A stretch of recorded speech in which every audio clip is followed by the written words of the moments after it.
नमस्कार, आपण पाहत आहात सूरज ग्रुप प्रस्तुत सामान्य जनतेचा आवाज नांदेड सीएम न्यूज। पाहुयात आजच्या काही ठळक घडामोडी।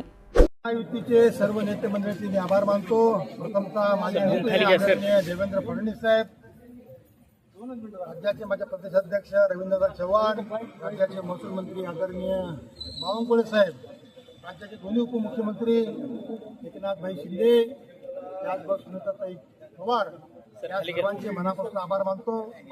मराठवाड्याचे नेते आणि खासदार आदरणीय आशीर्वाद चव्हाण साहेब यांच्या सूक्ष्म नियोजनामुळे, त्यांच्या रणनीतीमुळे माझा विजय झालेला आहे। त्याचबरोबर नांदेड जिल्ह्यातील 10च्या 10 लोकप्रतिनिधी, 9 विधानसभेचे आमदार, 1 विधान परिषदेचे आमदार या सर्वांनी मदत केल्यामुळे मला आमची जी संख्या 284 संख्या होती आमची पूर्ण महायुतीची, एकसंघ राहिली आणि काही लोकांनी, इतर लोकांनी मदत करून 339 मतदान मला मिळालेलं आहे। त्याबद्दल मी मनापासून सगळ्यांचे आभार आहे। त्याचबरोबर आमच्या या सर्व आमदारांचे आभार आहे, आमचे सर्व नगरसेवक, नगराध्यक्ष, महापौर, उपमहापौर, स्टँडिंग कमिटी चेअरमन, सर्व नगरसेवक या सर्वांचे मनापासून मी आभारी आहे।